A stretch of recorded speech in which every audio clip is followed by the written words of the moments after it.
Katie GilbertWed, 4th October 2017. The perennial question in classical music of how to engage new audiences often rears its head in a recent survey commissioned by Town Hall Symphony Hall, Birmingham. 37% of under 25 surveyed thought classical music needed to bring an end to elitist language and traditions. For me, these traditions and language seek to respect the music, and many appreciate them as such, but perhaps in today's climate they are in danger of being misunderstood and inadvertently end up excluding. Therefore, I think there is scope for responding to the survey by reconsidering ways of presenting music, not from the negative angle of removing stuffiness, but with the positive aim of increasing understanding and engagement. Let's consider the song recital, as this forms the basis of much of my experience. Very often, singers will briefly introduce the set of songs they are about to sing. Feedback from my audience tells me this is valued, especially when the piece is sung in a foreign language. Doing this can enhance the connection between performer and audience. For this reason, it might be good to see more instrumental recitals incorporating spoken introductions. There needs to be the right balance between trite statements such as "this song is about flowers" and bombardment with dense academic jargon.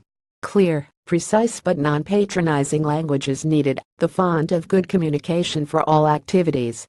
Consider the lectura recital format. Although academic, it presents a specific question or angle which is explored in detail. This could be adapted for different audiences, using their experiences as the angle with which to present the music. For under 25s, this could be, say, anxiety at job insecurity, or fast changes in technology minus excruciating use of slang or text speak.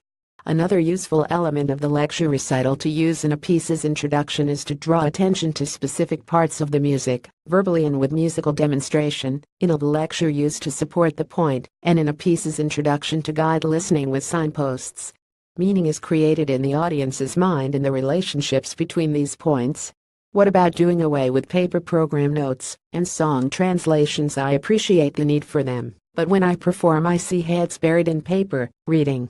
Maybe it's just the diva in me, but I think seeing a performer embody music under a text is as integral to the core of the song, the meaning just beyond the text, as the words themselves. Humans are mostly visual beings, and the whole effect of a live performance isn't complete without this aspect. Instead of program notes, a translation could be read as a poem or drama, rather than the news article summary approach to song introduction. Or a piece could be acted out, giving an audience a physical concept to relate to. I have seen this done before in a family concert of Leader with a troupe of actors, who also silently acted while the song was being sung. Everyone loved it. Better still, encourage the audience to act it with you, involving their bodies and minds in the process and invigorating engagement with music. Before my teachers frowned, I should clarify that distillation of movement into a set of actions that don't make the audience seasick is necessary. Classical singers and their duo partners could draw from the stagecraft expertise of opera and musical theater in recital, provided it all enhances the core of a piece's meaning, never detracting from it.